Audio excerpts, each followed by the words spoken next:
ये दशक दुनिया के लिए आपदाओं का दशक बन रहा है।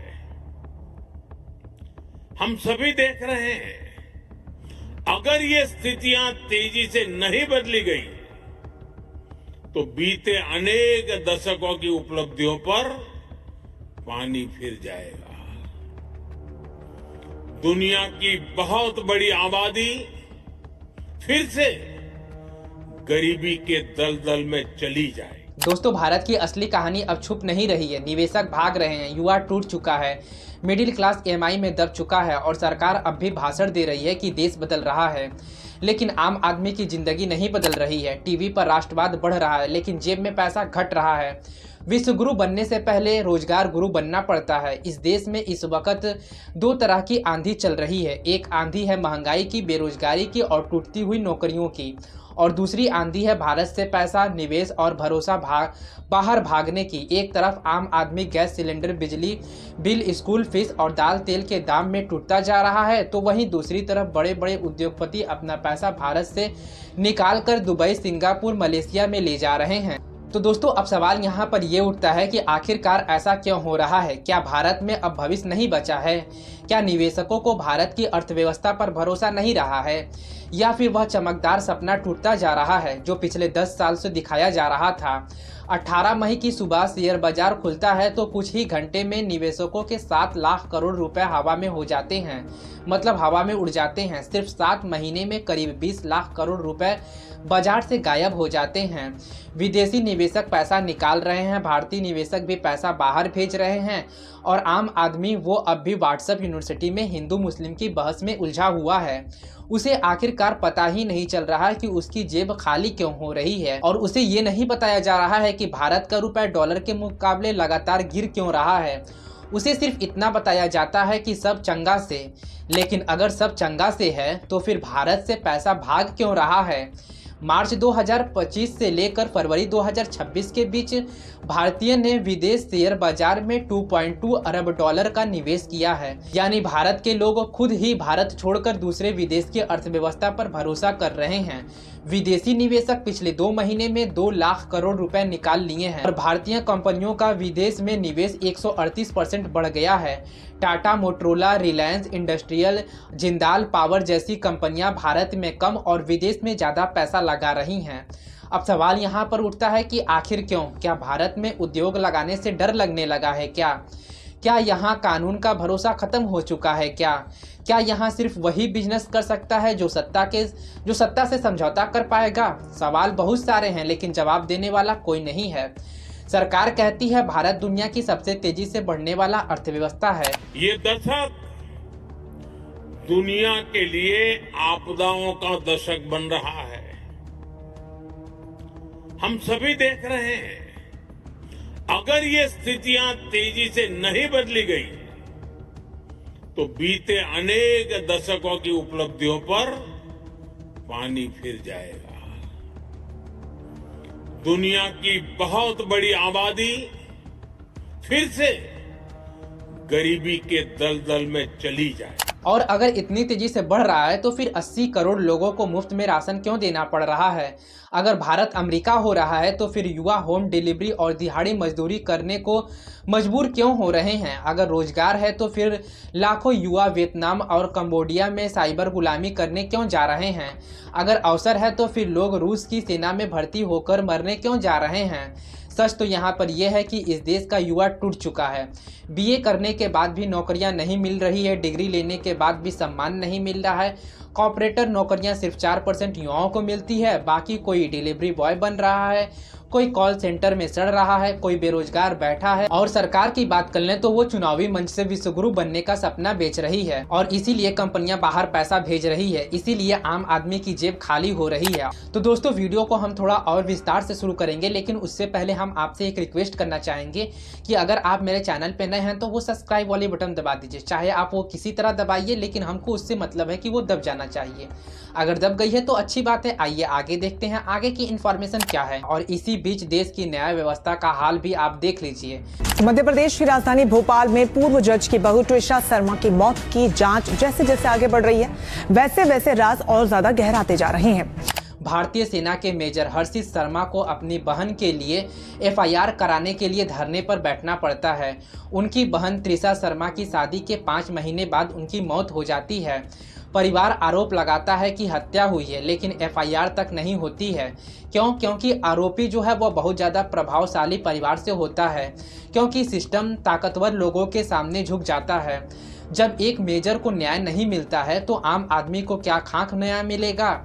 एक मेजर न्याय के लिए सड़क पर बैठता है और टीवी चैनल क्या दिखाते हैं, हिंदू मुस्लिम मंदिर मस्जिद। और आज इस देश में कोई भी आदमी सुरक्षित महसूस नहीं कर रहा है। छोटा व्यापारी डरा हुआ है, यूट्यूबर डरा हुआ है, पत्रकार डरा हुआ है। किसी भी वक्त केस हो सकता है, किसी भी वक्त चैनल बंद हो सकता है, किसी भी वक्त बुलडोजर चल सकता है।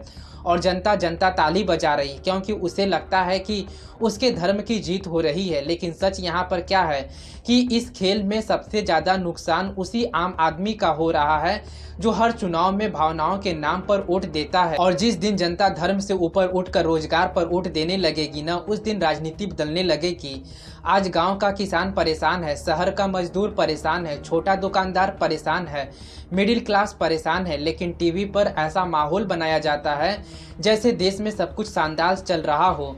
अगर सब शानदार है तो फिर बचत क्यों ख़त्म हो रही है? अगर सब शानदार है तो फिर लाखों नौकरियां क्यों गायब हो रही है? अगर सब शानदार हैं तो फिर लोग एसआईपी तोड़कर पैसा क्यों निकाल रहे हैं? अगर सब शानदार है तो फिर कंपनियां भारत छोड़कर क्यों बाहर जा रही है? सच्चाई तो यहाँ पर यह है कि प्रचार की चमक अब धीरे धीरे उतर रही है और जमीन की हकीकत सामने आने लगी है। और वहीं दूसरी तरफ गर्मियां रिकॉर्ड तोड़ रही है, जंगल खत्म हो रहे हैं, बिजली महंगी हो रही है, पानी संकट बढ़ रहा है। लेकिन टीवी पर बहस किस बात की हो रही है? किसने क्या पहना है, किसने क्या बोला है? देश की असली तस्वीर छुपा दी गई है और सब धीरे धीरे सच सामने आने लगा है। भारत की कहानी पर सवाल उठने लगे हैं। लोग कहने लगे हैं कि चमकदार विकास की कहानी सिर्फ प्रचार थी, क्योंकि अगर विकास सच होता ना तो लोग मुफ्त राशन पर जिंदा नहीं होते। अगर विकास सच होता तो निवेश बाहर नहीं भाग रहे होते। अगर विकास सच होता तो युवा विदेश में मजदूरी करने को मजबूर नहीं होते। अगर विकास सच होता तो कंपनियां भारत छोड़कर बाहर पैसा नहीं लगा रही होती। लेकिन अभी भी वक्त है, सवाल पूछने का वक्त है, सच दिखाने का वक्त है। क्योंकि अगर जनता अब भी नहीं जागेगी तो आने वाले साल सिर्फ आर्थिक संकट के नहीं बल्कि सामाजिक और लोकतांत्रिक संकट भी लेकर आएगी और तब तक शायद बहुत ज़्यादा देर हो चुकी होगी। दोस्तों, सबसे खतरनाक बात तो यहाँ पर यह है कि इस देश का आम आदमी अब धीरे धीरे दर्द को अपनी किस्मत मान लेता है। महंगाई बढ़ती है तो कह दिया जाता है कि देश हित में है, टैक्स बढ़ता है तो कहा जाता है कि विकास के लिए ज़रूरी है, बेरोजगारी बढ़ती है तो कहा जाता है युवा स्टार्टअप करें। लेकिन सवाल यहाँ पर यह है कि हर समस्या का बोझ सिर्फ आम आदमी ही क्यों उठाए?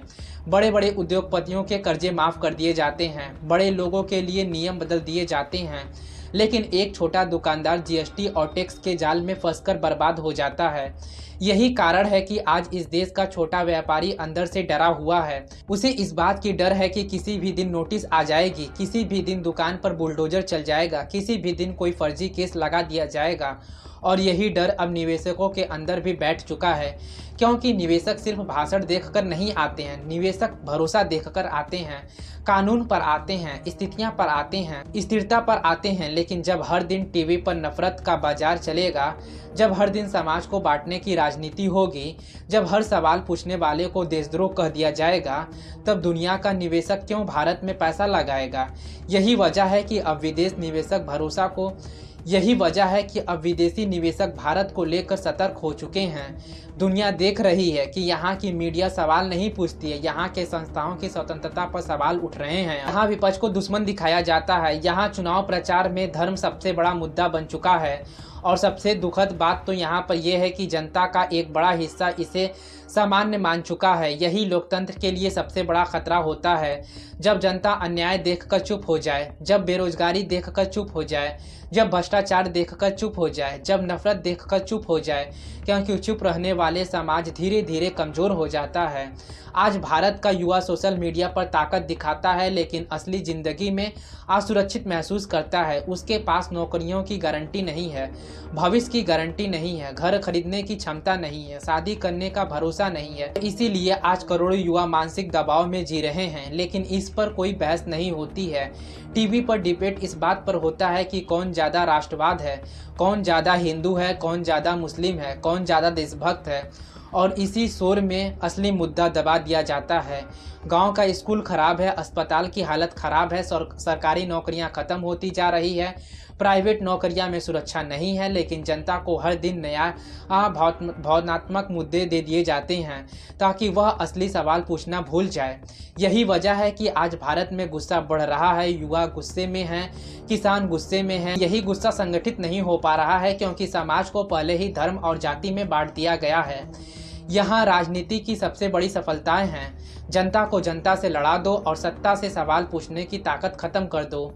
आज अगर कोई बेरोजगारी की बात करता है तो उसे विपक्षी बता दिया जाता है। अगर कोई महंगाई की बात करता है तो उसे देश विरोधी बता दिया जाता है। अगर कोई सरकार से सवाल पूछता है तो उसके खिलाफ सोशल मीडिया पर अभियान चलाया जाता है।